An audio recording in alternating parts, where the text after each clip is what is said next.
gained a lot of traction, and so last week we were having a conversation on which areas you could actually invest in 2019 and be sure to get kind of additions or benefits to your investments, profits on investments. So we're going to have just that conversation, because you're saying what other avenues are there. Last week we actually looked at breeding of dogs and training of dogs, and so this week we have just that. We saw your comments, and so we're going to tell you where you should be putting your monies. And so in studios, I'm joined by my colleague in the industry, Mr. Newton Buteraba. He is the CEO of House of Wealth. Welcome to the show.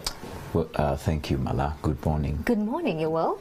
Yeah, I'm really well. Okay. Nice to see you. Nice to see you too. Great. So last year we had this conversation, 2018 trends, but this trend's actually changing come 2019, and we're seeing the service industry still leading 2019. True. Usually when we have trends, it's important for the people there to be cautious with their money, because it could come then stop when you've already invested in it. That's why we usually advise people to first do a needs assessment for everything you want to put the money into. If you do a needs assessment, then you will understand your environment. Otherwise, if you do not do a needs assessment and you just come and you're like, I have to do this because this is what is earning, you would actually lose all the money. So you understand the market, then you work backwards. Even though it's trending, you might not know where it's to end. You remember when people were doing public payphones and they put in a lot of money, and then all of a sudden everyone has a mobile phone, and I mean that trend also stopped. So I'm looking at the service industry, and I'm looking at the trend. If you look at one of the richest men in the world, Jeff Bezos, is the owner of Amazon, and what he's doing, Amazon is bringing all the products to your home. So you want a pen, you want a tablet, you want a phone, you want everything, Amazon brings it to your home. You don't have to move an arm. Exactly. Now it has come back to Uganda. We have companies like Jumia, and they bought Hello Food. I think either it was a merger or something, I don't know, but they got Hello Food. We used to work from offices and go have lunch. Now the trend changed that you just have to stay on your laptop and you just go in an app and they deliver the meal. Now that trend where services and products are moving towards the customer, you as the business person, you have to sink in. Now when people come to House of Wealth, I'm telling them, why aren't you taking that service to the people? Because people won't be moving all the time. So I'm advising people to look at, for example, a mobile salon. If someone really was out there and coming, knocking on gates, and we are opening for them, and they have all the equipment for the salon, like you see the guys who are the mobile manicure and pedicure, right. Those guys are they're minting money, tax-free. We have to give up on the motor thing, whereby we have to be in an office. That box thing is in our head. We all want to dress in suits and put on ties, but the trend is pushing us away. We have to move out of the brick and mortar and get on the road. We knock on the doors. We either leave a flyer, we either leave a business card, or we leave when we have gotten some money. And you know the beauty of the service sector is that it's a trend that will never die. Exactly. It's here to stay. Exactly. Actually, it's just getting better by the day. Exactly. So you're either having a product or a service. Now, I'm talking to these people, and I'm like, why don't you have a mobile salon? Why don't you have a mobile massage parlor? Because when you start taking these things, if you stay, for example, in Nakawa, and I'm talking about Bukoto, Ntinda, Chiwatule, Nigeria, the jam on Saturday was crazy. You couldn't even move an inch. Back to school shopping? Something of the sort. You couldn't move, and it's coming on where you just cannot move with the car. A car actually is useless even in the evening. Now, it's going to mean that the people who are mobile, you get on the bike. When you get on the bike, you deliver that service, you deliver that product.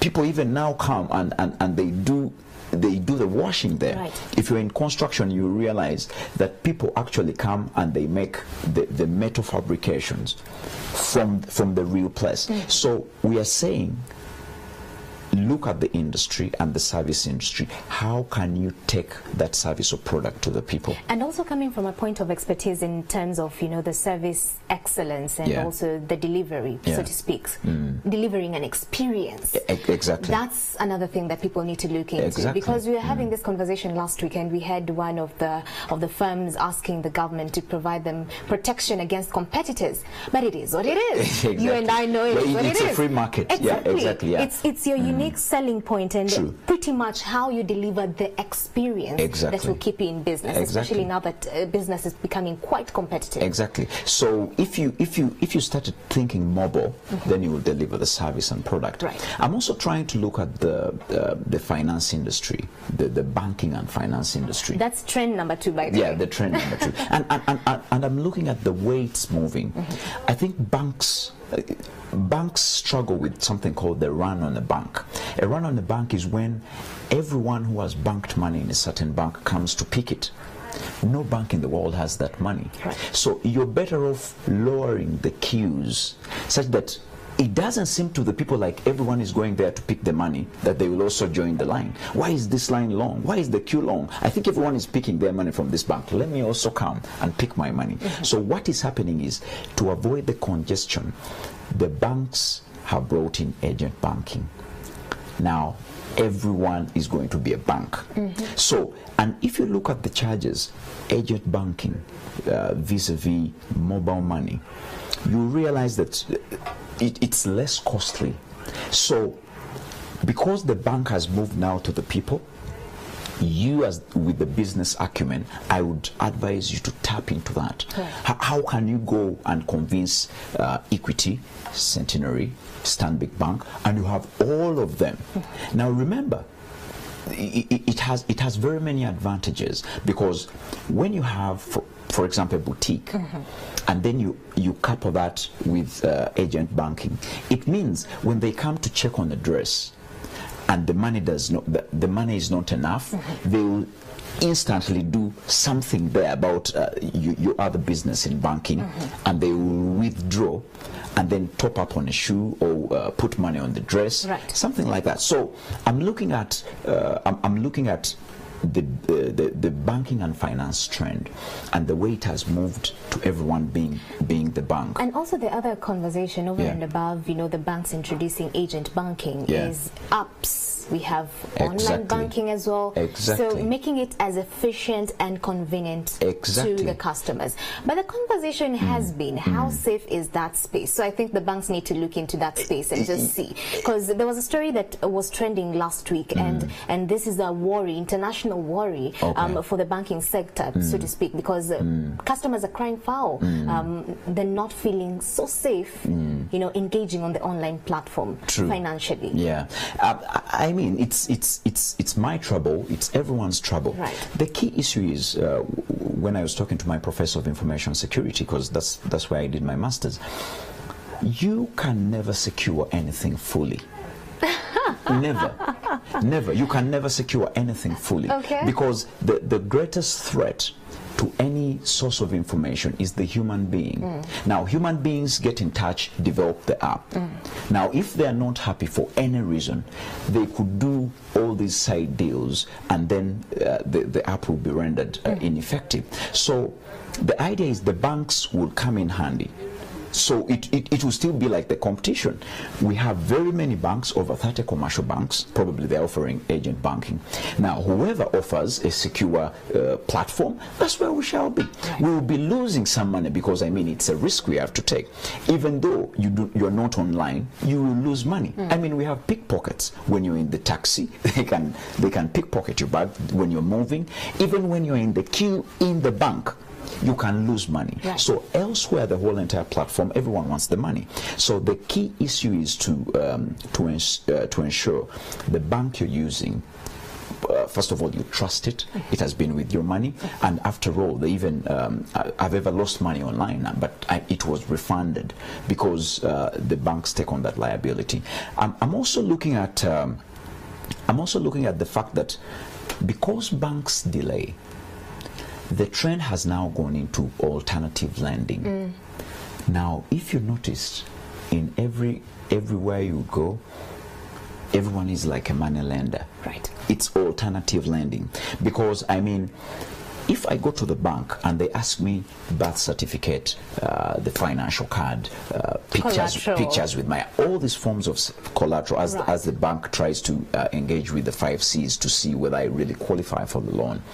Now, people have started forming joint organizations, like the old boys of so-and-so, the old girls of so-and-so, the business people, the people who came from this. So those people are pooling money, and they're actually lending their colleagues at interest that even beat banks. Right. So alternative lending is a trend, and people better consider it. Investment clubs can make a constitution and say, for us, we shall lend members at 5% per year. Right. No bank is lending at 5%. So this trend is actually becoming a threat to the banking sector. Exactly. Right. Yeah. Right. And of course, the other area to look at, quite interesting. Yeah. Transport sector. Transport sector. A trend that has remained. Exactly. Right. And the beauty about the transport sector is you and me are all drivers making money.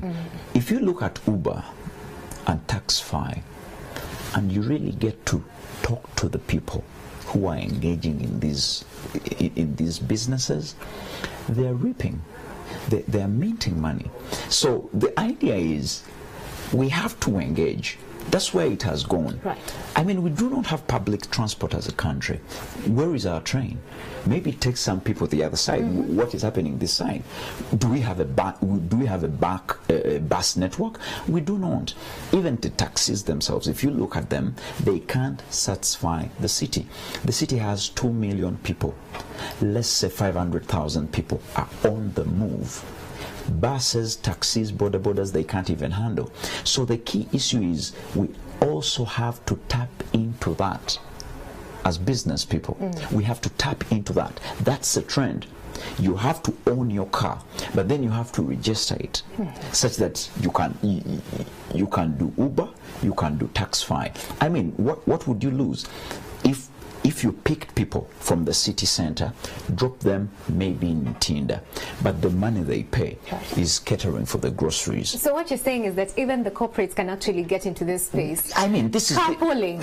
Exactly. This is the business of corporates, because every corporate wants to drive a car. Right. So I mean, of course, it has its cons, where you might complain that when I put people in my car, maybe they will walk away with things. They will identify. I do not know how these guys' hats are. Maybe they will strangle me from there. Right. But I mean, if you are optimistic, the key issue is, this is the corporate business. You have your car, and if you look, like, for example, car washing, it takes money. Maintenance of the car takes money. Fuel for the car takes money. This is the best time in the history of transport that we finally have something that will give us money from the car and turn it into an asset. And we're having this conversation, and it's not just about cars, of course, as we come to a close. Yeah. And we're looking at the boda industry, and we were saying that Safe Boda did pretty much well. True. Nowadays, when you're actually on the roads, you'll just see the roads painted in orange, thanks to Safe Boda. Yeah. And there's still a need. The need is still there, so someone can actually jump onto that, make sure that you provide something better than what they're doing lately. Exactly. Right. You buy motorbikes, you get people, they register. When they register with Safe Boda or any other transport, bike transport service provider, there is still money to reap. I mean, if you look at Safe Boda, the good thing is they're numerated. The number is 7,000. Those are 7,000 bikes. And in one go, they are only maybe taking 7,000 people and coming back with 7,000 people. Right. We have 500,000 people in transit. So there's still a gap. The gap is just too immense. Right. You can't even feel it. And it's sure profits. exactly.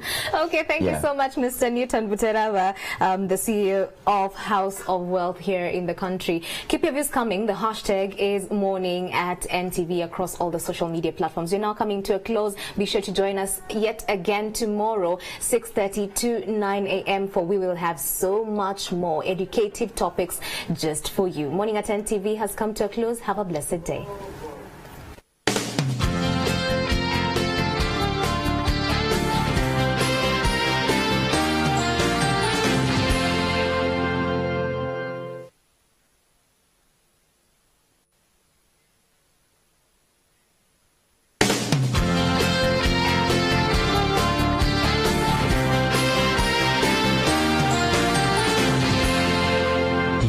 Watching